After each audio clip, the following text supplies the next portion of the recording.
Are you going to reboot? Can you reboot the machine? We're just unplugging and putting it back in. Oh, it's horrible. They're heavy, eh? Yeah.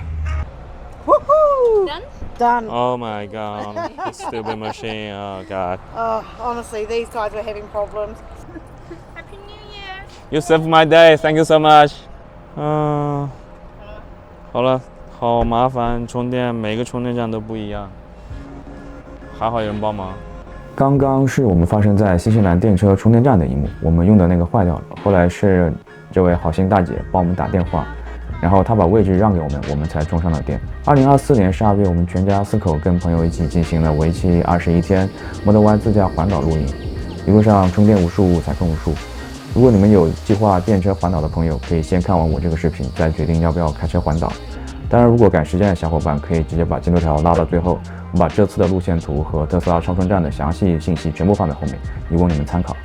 这次我们从奥克兰出发，在首都惠灵顿搭乘轮渡，然后从西海岸一路开到了新西兰最南的城市 Invercargill， 在迪卡坡湖跨年，然后途经凯库拉，最后返程回到了奥克兰。如果你问我特斯拉能不能随心所欲在新西兰驰骋，答案是可以，毕竟我们活着回来了。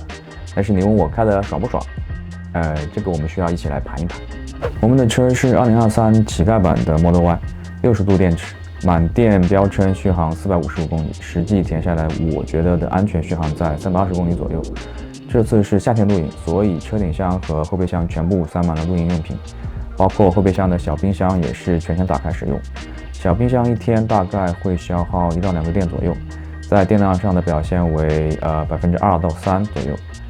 露营的时候，车内的空调也是整晚开着的，所以我们的电量负荷其实还是蛮大的。所以行驶路线的安排，一天一般不超过400公里，而且中途一定要安排有充电站。新西兰的充电站的基建还是相对比较落后的，很多地方没有特斯拉的超充，甚至很多小镇是没有充电站的，尤其是南岛的西海岸线路。如果想要轻松出游的小伙伴，建议使用基督城、迪卡坡湖、皇后镇这条线路，会省去非常多的麻烦。如果你实在不听劝，想要走西海岸怎么办呢？准备一条汽车拖绳，然后找一个有皮卡的朋友。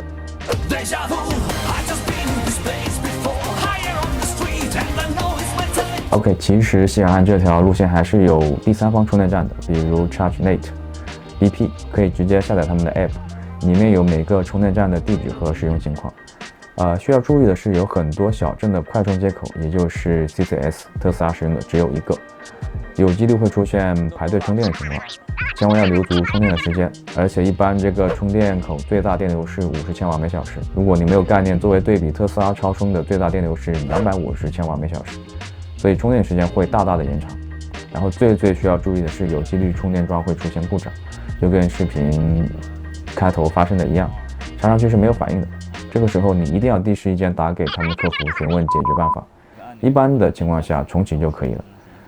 如果你觉得打电话英语是个问题，你可以试着找一下旁边的路人帮忙，简单的英语，然后加上表情跟手势，大家一般都知道发生了什么。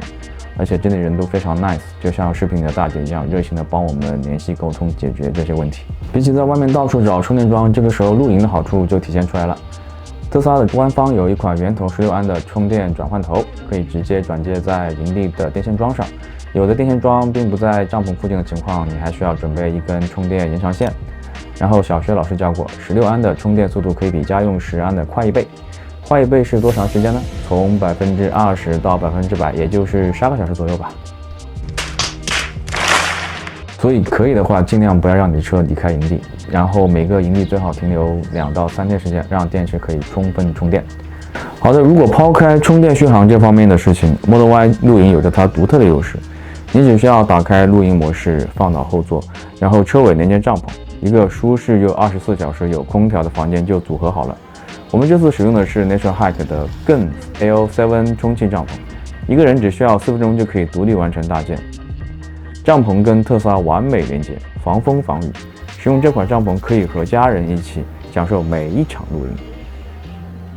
如果金主爸爸们看到这条视频，请马上联系我展开合作，谢谢。关于营地需要怎么选择，需要注意什么东西，我会放到另外的视频里再详细介绍。如果大家有其他问题想要了解，可以随时私信我。最后祝大家玩得开心，提前祝大家新年快乐。